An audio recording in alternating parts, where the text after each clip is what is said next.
À travers ce nouveau numéro de série culte, nous allons activer le chronogire afin de nous arrêter sur l'année 1980 et parcourir ensemble les sorties des séries TV les plus marquantes de cette année lors de leur première diffusion à la télévision française.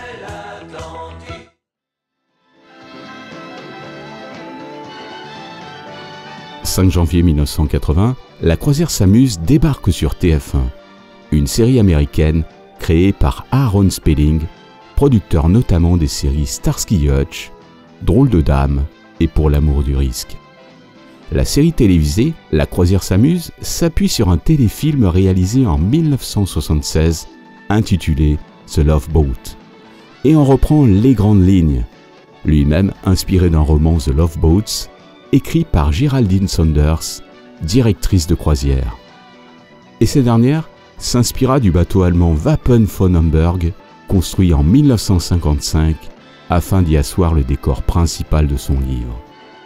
Le Pacific Princess, bateau utilisé dans la série, et le MS Pacific, navire de croisière renommé pour les besoins de la série. Ce bateau pouvait accueillir jusqu'à 700 passagers et 350 hommes d'équipage, dont John Crichton fut l'un des véritables capitaines. La Croisière s'amuse totalise pas moins de 249 épisodes et fut tournée de 1977 à 1987 et contribua à l'essor et à l'engouement des croisières, notamment aux États-Unis. Voilà. Mademoiselle McCoy, si vous dites encore une fois, je vous mets à fond de cale jusqu'à l'arrivée. Alors qu'est-ce qu'il y a? Eh bien,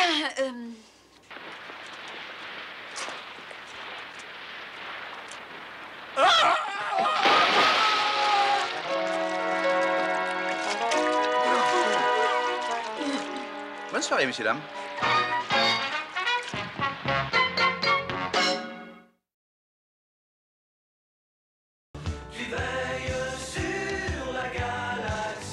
« 7 janvier 1980, au sein de l'émission Récréa 2, Albator, le corsaire de l'espace, fait sa première apparition à la télévision française. Une série d'animation basée sur le manga Captain Harlock de Matsumoto Leiji.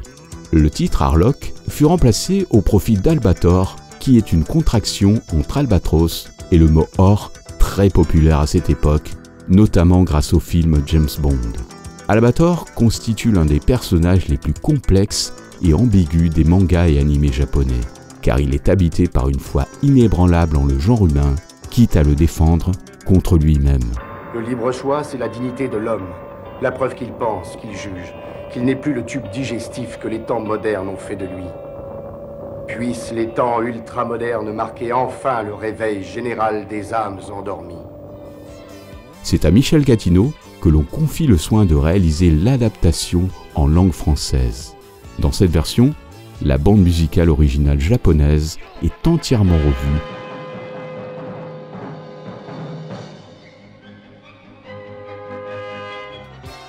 au profit d'une bande-son 100% française, écrite par différents compositeurs.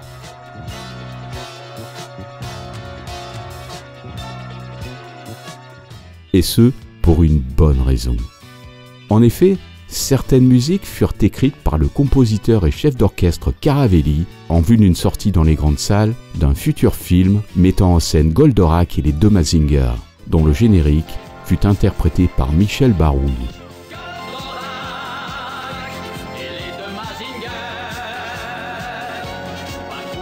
Ce film devait être un remontage de plusieurs moyens-métrages japonais de Goldorak et des Mazinger. Mais le film ne vit jamais le jour. C'est ainsi que cette bande-son musicale inexploitée jusqu'à présent va être utilisée pour constituer en partie la bande-son française de la série Albator.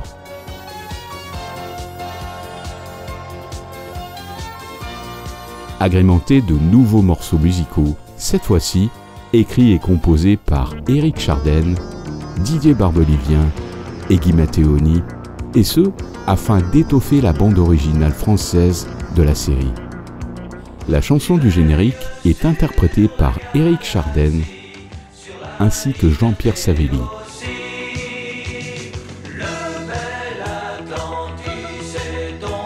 C'est Richard Darbois qui prête sa voix afin d'incarner Albator. Bien, Dans ce cas, tu te battras uniquement dans le but de défendre tes convictions et rien d'autre. Je ne te forcerai qu'à défendre ce que tu as dans le cœur.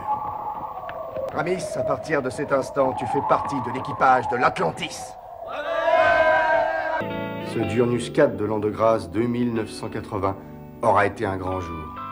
L'Atlantis compte un brave de plus. Je suis certain qu'il se battra bien puisqu'il s'est librement joint à nous.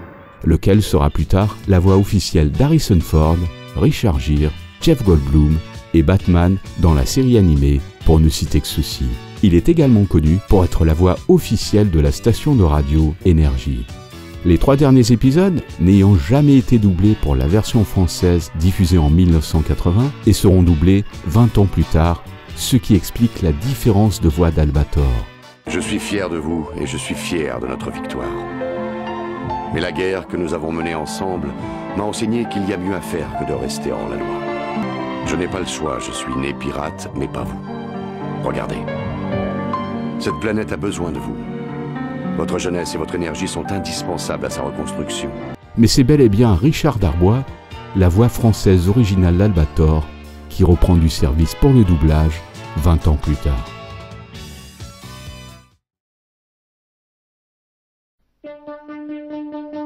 « 27 février 1980, débarque sur TF1 Julien Fontane, magistrat.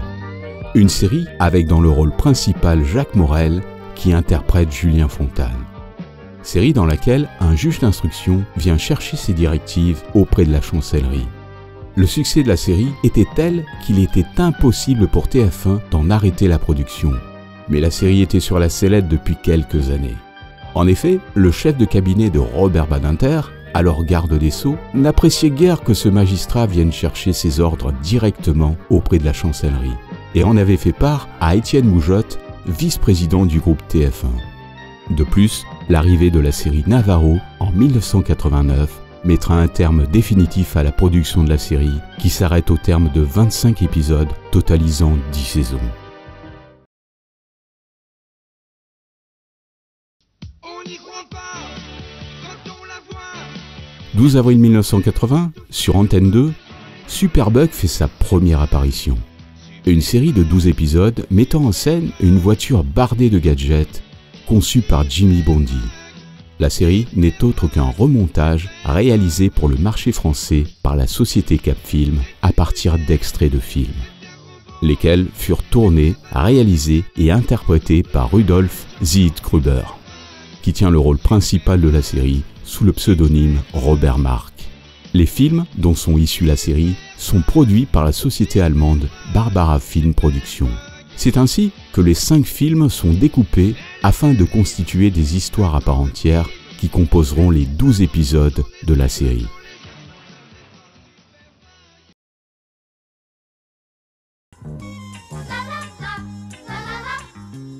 « 16 avril 1980, La Main Rouge fait sa première et dernière apparition au sein de l'émission Les Visiteurs du Mercredi.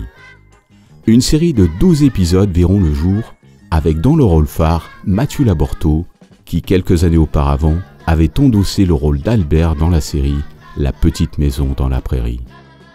Et incarnera par la suite Richie Adler dans la série Les Petits Génies en 1983. «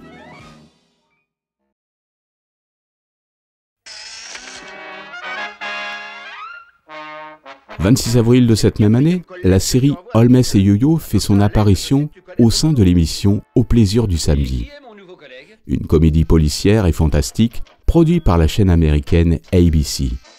Série dans laquelle Alex Holmes, inspecteur de police, envoyant régulièrement ses coéquipiers à l'hôpital, se voit adjoindre un androïde bardé de gadgets du nom de Gregory Yoyonovitch, dit Yo-Yo, afin de l'appuyer sur différentes affaires. La série connut une petite notoriété en Europe, et notamment en France, où elle fut plutôt bien accueillie par le grand public. Contrairement aux États-Unis, où la diffusion de la série fut stoppée net au bout de 3 mois, ce qui entraîna l'arrêt définitif de la série au terme d'une unique saison composée de 13 épisodes. Tu n'es pas un homme? Non mais tu diras rien. D'après moi, tu fais du bon travail, c'est tout, et j'écris ça dans mon rapport.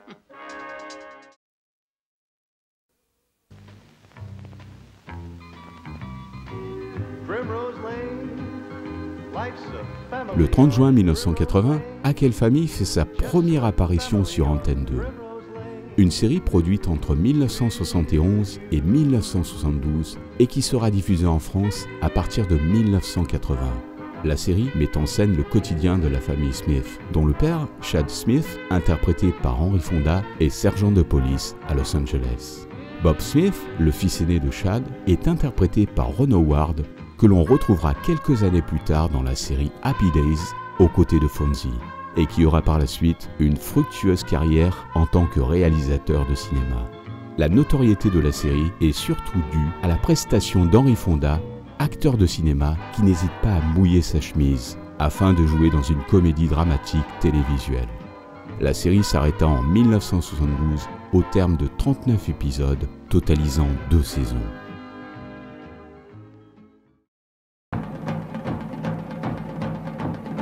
La Flèche Noire, une série britannique adaptée d'un roman de Robert Louis Stevenson, tient la case horaire sporadiquement depuis quelques années sur FR3, le dimanche soir à 20h. Et va céder sa place le dimanche 14 septembre 1980 à Benny Hill, qui fait sa première apparition en couleur à la télévision française au sein de son émission Le Benny Hill Show. Une série burlesque écrite et interprétée par Alfred Thornhill Jr., lequel changea son nom en Benny en hommage à son humoriste préféré Jack Benny pour les besoins de la scène. Le Benny Hill Show débute en 1955 sur la chaîne BBC, puis sur le réseau ITV, arborant plusieurs saisons jusqu'en 1967, totalisant 41 épisodes tournés en noir et blanc. C'est ainsi que l'on retrouve le brouillon de plusieurs sketchs, lesquels seront repris plus tard à partir de l'année 1969 dans la version produite par la Thames.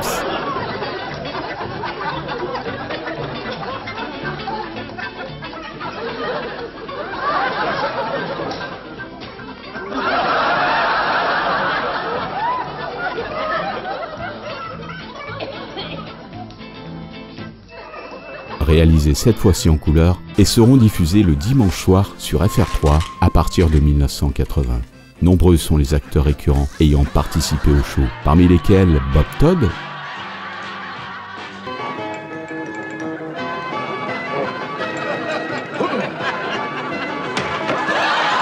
Il n'y a aucun risque d'indigestion, ça brûle. Ça chatouille et ça explose. Henry McGee,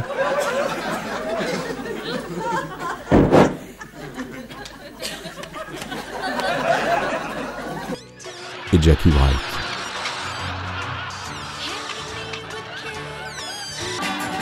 When things go wrong, you understand. You make me strong with your helping hand. Non, j'ai dit doucement, quoi.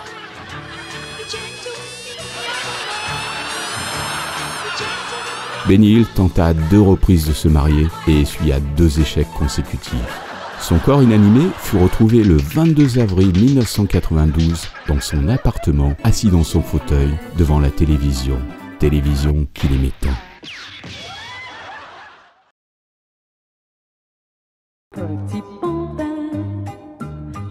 20 septembre 1980, Pinocchio débarque sur Recrea 2.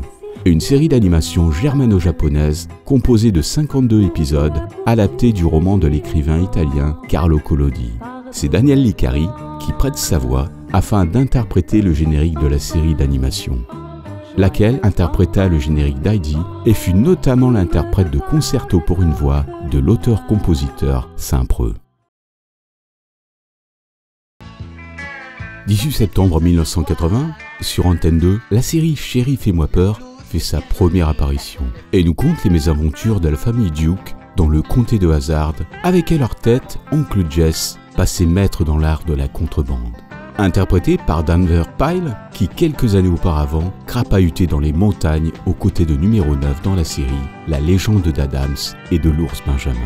Les rôles phares de la série sont interprétés par John Schneider et Tom Wopat dans les rôles respectifs des frères Bo et Luke Duke, épaulés par leur cousine Daisy Duke, interprétée par Catherine Bach.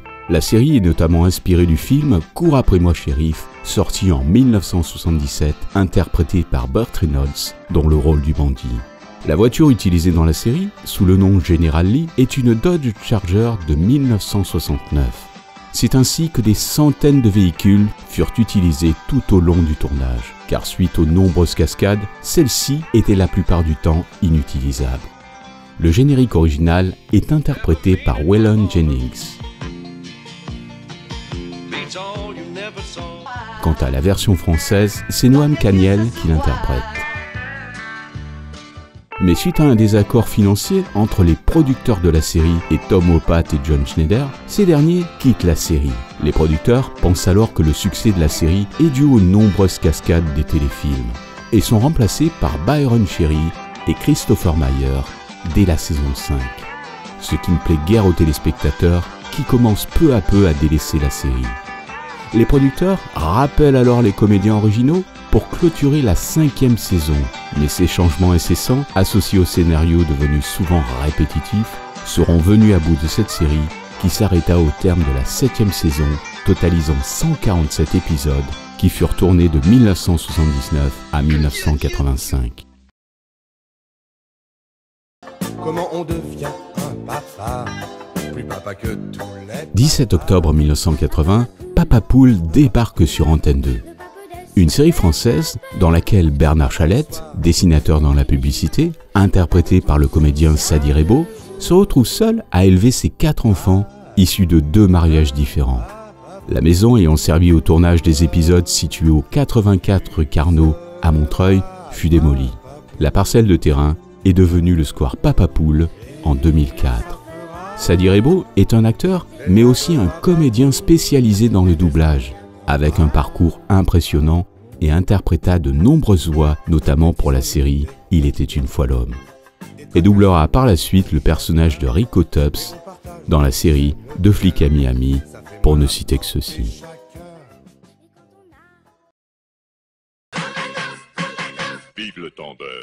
En remplacement d'Assilion à sa bande, Croque Vacances déboule sur TF1, succédant ainsi à Assilion. L'émission est présentée par Claude Pirard et co-animée par Isidore, une marionnette en forme de lapin. Cette émission se veut être un cocktail regroupant reportages, dessins animés, séries et variétés, parmi lesquels la série animée Les 4 Fantastiques fait sa première apparition dans l'émission du 30 octobre 1980. Produite par les studios Hanna-Barbera entre 1967 et 1968, elle est la toute première adaptation du comics original créé par Stan Lee et Jack Kirby en 1961. L'animation de la série est confiée à Alex Stott, créateur notamment des personnages de Samson et Goliath et du fantôme de l'espace.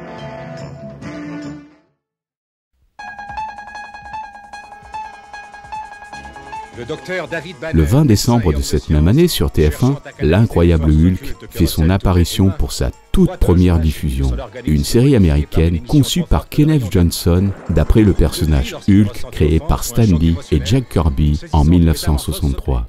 À l'origine, c'est Richard Kiel, célèbre grâce à son rôle de requin dans L'espion qui m'aimait, qui devait incarner le personnage de Hulk. Mais après quelques tours de manivelle, Johnson n'est pas convaincu, le trouvant trop maigre. C'est alors qu'il organise un casting qui se joue entre Arnold Schwarzenegger et Lou Ferrigno. Lou est choisi grâce à sa stature qui atteint 1,94 m, contrairement à Schwarzenegger qui mesure près d'1,87 m. Près de 2h30 de maquillage sont nécessaires à Lou Ferrigno afin que ce dernier incarne Hulk à l'écran. Le corps de Lou est recouvert d'une peinture d'origine allemande faite à base de graisse, résistante à l'eau, mais qui laisse des traces. C'est pour cette raison que l'on recouvre sa loge de bâches en plastique. Loge qui est par ailleurs réfrigérée afin que la peinture ne coule pas. Une fois les scènes tournées, Lou regagne sa loge et n'en bouge plus, attendant le prochain tour de manivelle. Mais le comédien se sent isolé et mis à l'écart et en souffre beaucoup. Les différences sont nombreuses entre le comics original et la série TV. Dans le comics, Hulk est doté de la parole, contrairement à la série où il se contente de grogner au grand désespoir de Lou Ferrigno. De plus, le nom Bruce Banner est remplacé par David Banner et ce dernier erre dans la vie vivant de petits boulots, se cachant des autorités sous de multiples identités, à l'instar de Jean Valjean dans Les Misérables, qui influença fortement Johnson afin de créer l'un des axes scénaristiques récurrents de la série. Poursuivi par le journaliste Jack McGee, ennemi juré de Hulk, inspiré par Javert dans le roman Les Misérables de Victor Hugo. Bill Bixby, lequel incarne David Banner, interdisait à son fils, Sean Christopher, de regarder la série, ne voulant pas que ce dernier ait peur en voyant son père se transformer. Son fils décédera quelques années plus tard, en 1981, des suites d'une infection. Puis, sa femme se suicide un an plus tard, laissant le comédien dans le désarroi le plus complet. Bill Bixby va alors puiser dans sa propre vie afin de faire ressentir aux téléspectateurs cette mélancolie qui transpire à l'écran. Au total, 79 épisodes de 45 minutes et 6 téléfilms seront tournés entre 1977 et 1982.